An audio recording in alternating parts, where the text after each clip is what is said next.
Another day, another video. Welcome back to the channel, everybody. Today we're watching The Big Man Theory. This is the 19th episode of the 8th season. Hope you guys have been enjoying it so far. If you'd like to watch today's full episode, it is available for a link in the description below. Just click on it, put the password in, and enjoy. Speaking about last episode, we had the gang collectively come together. Howard's mum has passed away. He's returned the ashes to the home, and he was going there to try and cipher through stuff, clear some stuff out. You know what I mean? It's always hard to do, obviously, when everything's got memories, and even the food in the fridge was affecting him very, very much. There was a power outage, all his mum's defrosted, frozen food was about to defrost, and, he was going through all these different memories, sort of cake from his bar mitzvah, do you know what I mean? He was like his high school graduation, when he's sick, she always made him this soup, and it was all about to defrost, and it was obviously getting a bit overwhelming, and he decided, you know what, let's have a big family dinner, let's get everybody round there, we can collectively cook all the food together, and we can enjoy one last meal, kind of like Ma kind of cooked for us, and I like the concept. It was really, really nice, and everybody did come round, and he had a good time, and he went into a food coma at the end. Now, in the middle of the episode, we obviously had Sheldon and Leonard bickering. The theory that obviously they published has been getting a lot of attention. A big story in Science Magazine was wrote about them, and it was naming Leonard as the lead. It was naming Sheldon as the lead person on it. Basically, no mention of Leonard at all, and obviously it upset him.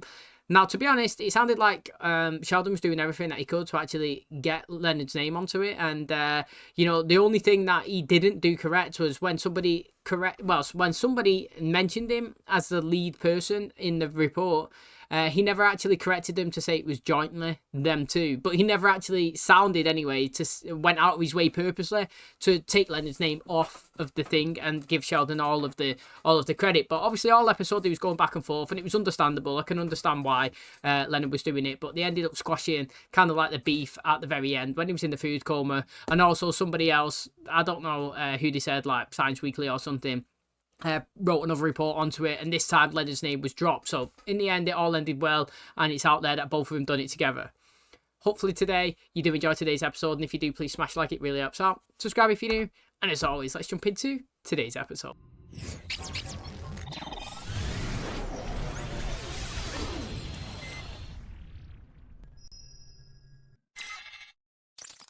Leonard, I've been working on an opening joke for our lecture at Berkeley. What do you say to a graduate of the UC Berkeley Physics Department? I'll have fries with that.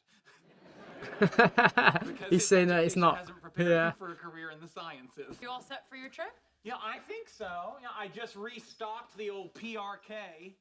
PRK? Public restroom kit. I don't see what's crazy about bringing a backpack with your own toilet paper and Purell. Danger whistle, pepper spray, a multi-language occupied sign, a mirror on a stick so I can make sure the person in the stall next to me isn't some kind of weirdo. You still worried some Berkeley girl's gonna steal him away? Yes. Who do you think gave him the danger whistle? Would you like to play a physics car game I invented called I Can't Spy? Nail-biting tension of I Spy, but the added fun of subatomic particles and waves outside the visible spectrum. I can't spy with my little eye something passing right through us. That soy frappuccino I had. 65 billion solar neutrinos pass through a square centimeter every second. 3.9 times 10 to the 15th solar neutrinos? I don't want to play anymore. Listen, we wrote a paper together. Now we get to go to a university and talk about it. That's pretty cool. Now, interestingly, that backpack that Sheldon had, I actually don't think it's a bad idea. How many times have you been to a toilet, like in a public place, and they've actually had no toilet roll, they've got no soap to clean your hands, you know what I mean? It's all dirty. I know females obviously sit on the toilet way more than the guys, and like how many times have you probably got in and it's like marks on the seat and stuff, and there's no covers that you can put on there. I feel like it's excessive and it's a bit of OCD to bring it, but like I don't think it's that far-fetched, to be honest, to be clean. I mean, the only thing that was a bit crazy is having the pole with the mirror on so you can look under the stall, because then that's kind of invading somebody else's space. It's a bit creepy. But apart from that, the whole thing, putting occupied on the door, bringing your own soap, make sure you got your own toilet paper, seat covers and all that, I feel like it's quite hygienic and quite good, to be honest. And I'm happy that we've had some sort of continuation from the report that was published. I said that it's all about continuation, and maybe that later down the line, we still tie into that. And it's like the third time now we've referenced it since that last episode that it was fully out there when they come up with the idea and published it online when Stephen Hawking was, laughing at them. It's good. I love it when we continue with a story and we put the seed in, and let's see all the success that they get from it. Can I be in charge of pricing? I've been going to garage sales my whole life. Can you believe I got these pantyhose for a nickel? Benny, can you give me a hand with this? Sure. Oh, we had one of these growing up. I used to play all the time. Oh yeah, I love ping pong. Oh, I meant beer pong. I had a table too, but I didn't have any friends, so all I did was serve. You know, you can leave one side up and play against it. And if I had a friend, they might have told me that. Why is there a sticker on this? It's my TARDIS from Doctor Who. I was planning on moving it in the house. I think you just answered your own question. Another sticker's going on. Yeah. So they're requesting that the white boy play the funky music, yes? And this music we're listening to right now is funky as well. Do you think this song is the music the white boy ultimately plays? Then I hate it. Music should just be fun. Taking great time. Gonna be there pretty early. Will our hotel room be ready? I doubt it. Aren't you worried that sitting in the lobby for a long period of time might attract the attention of the hotel detective? We won't be very far from Skywalker Ranch. Huh? It's true. It's not like we can get in there. I don't think George Lucas put his headquarters in the middle of nowhere because he wanted people dropping in. We do have time. I mean, we could drive by and just look at it. Yes! Oh, I'm so excited. I'm about to lose control and I think I like it. He has no idea again. What are you talking about? We're still figuring how much remodeling we want to do. It's tricky finding the right balance between tasteful modern and Jewish mother tchotchke crap fest. TARDIS? I think I can sell it if we call it Big British Porta Potty. We're not selling it. It's mine. Can't just decide. How about I arm wrestle you? You could play ping pong for it. Every episode of Doctor Who Leonard has made me sit through, I will play on your behalf and send that TARDIS back to Gallifrey. That's not fair. She has upper body muscles. 3 times Sanskriti School for Well-Born Boys badminton champion. It's also like when the Mountain fought the Red Viper in Game of Thrones. Leonard makes you watch that too? No, I like that show. It's got dragons and people doing it. Mate, they're going to start arguing with each other when someone's about to lose. There it is. Wasn't even that hard to find. This is so amazing! There's a speaker box. Drive up, push the button, and let's see what happens. I'm a little nervous. Well, get over it. You pushed it! Are you out of your mind? We don't have an appointment and we don't belong here, but we're like crazy big fans. I mean, crazy for Star Wars crazy, not crazy like we have a backpack full of duct tape. Although we do have a backpack that you really don't want to look in. The speaker's not working. Just pull up. Now we must steel ourselves to face the monster who defends the gate. So what's the plan? Honesty will never get us in. My plan is predicated on the assumption that they have a nurse's office and your willingness to be lightly stabbed. Who are you here to see? I'm just gonna tell you the truth. Oh, you are killing me. We're just fans of Mr. Lucas's work, and we thought we'd take a shot and see if we could get in and look around. I'm sorry, don't listen to him. We're actually physicists. We're giving a lecture at Berkeley later today. We had some time to kill. I got some hats and t-shirts I can give you. Thank you so much. Maybe honesty is the best, but what are you doing? Shedding the yoke of my oppressors, you blind, sad little man. Don't move. I can see the ranch, Leonard. Oh, it's rustic, it's lovely. I'd take a picture, but people are chasing me. The thing is, like, Leonard crumbles, doesn't he? If you put him under any sort of situation where there's a little bit of pressure on him, he just flusters, and then just literally tells the truth and just, like, I'm not saying ruined it for himself. Probably wasn't going to get in there because he didn't have an appointment, and people just can't turn up to places and just be like, take me in.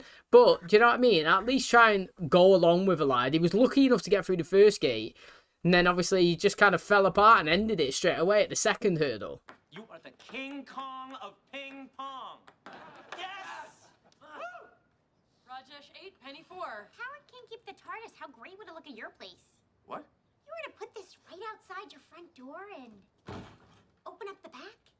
It would be like your entire apartment was inside of the TARDIS. You and I go way back. We're like brothers. We are. Oh no, what a terrible song. Sorry, brother.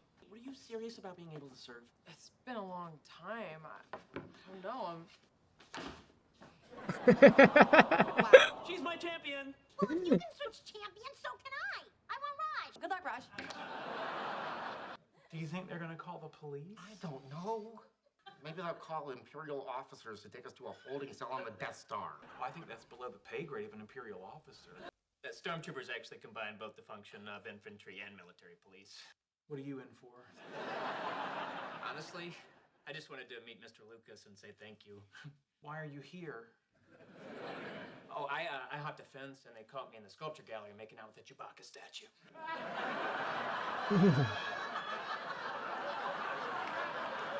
I talked to my supervisor and we're going to let you go with a warning. But if you ever come back, we will call the police and press charges. We understand. Thank you so much. Take your picture, post at the guard gate. One question about that picture. Can it be with George Lucas? Ooh, grumpy you are. First to 11 wins, serve switches every 5 points. So you know, when this started, I was going to put the TARDIS in a discreet corner of the house, but I've since turned mean, and now it's going right in the middle of the living room on a rotating platform with a sign that says, "Suck it." Game on! I'm gonna own you, bitch! Let's just play. 1-0, 2, 3, 4, 5-0. Him, all she's got is a serve. Now grab a fresh tampon and put her away. 1-5. Oh, it's serve off versus serve off. 4-5. 5-5. Take 5. It's gonna be 10 all. 6, 7, 8, 9, 10.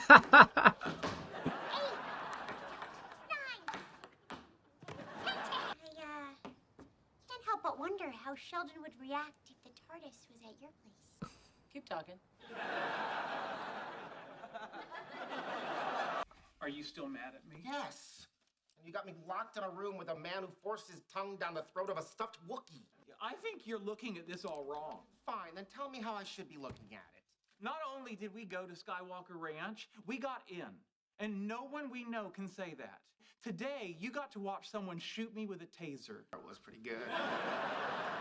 See? Take your word for it. I was too busy trying not to defecate. And I saw Jabba the Hutt riding on a motorcycle.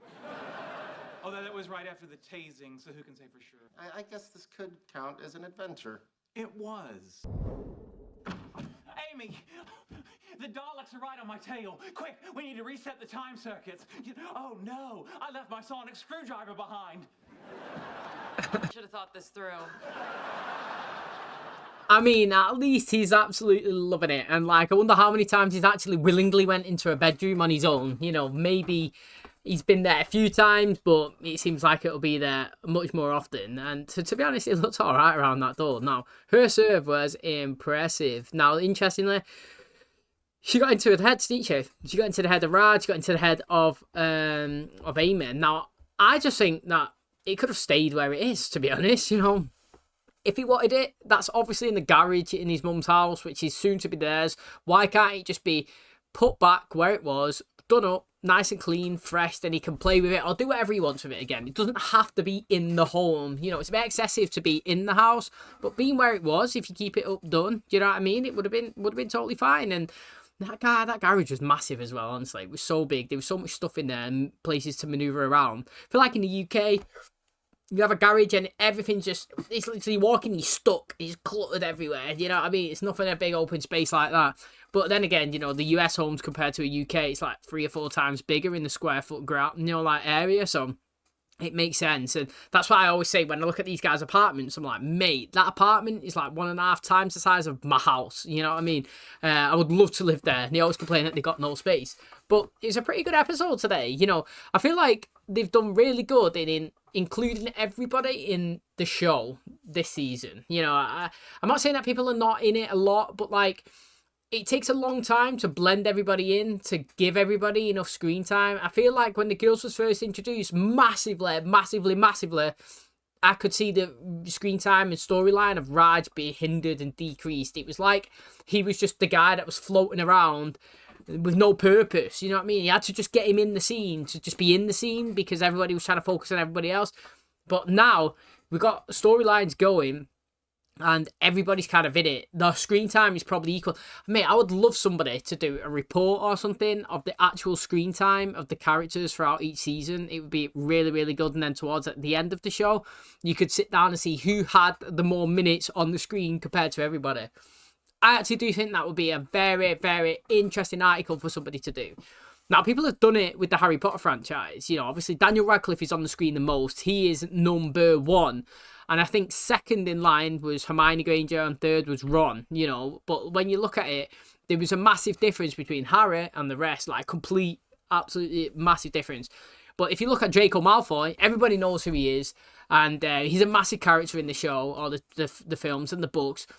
But throughout the whole film franchise, he was on screen, I think, like 24 minutes or something. Now, how crazy is that? Like, literally, think of that.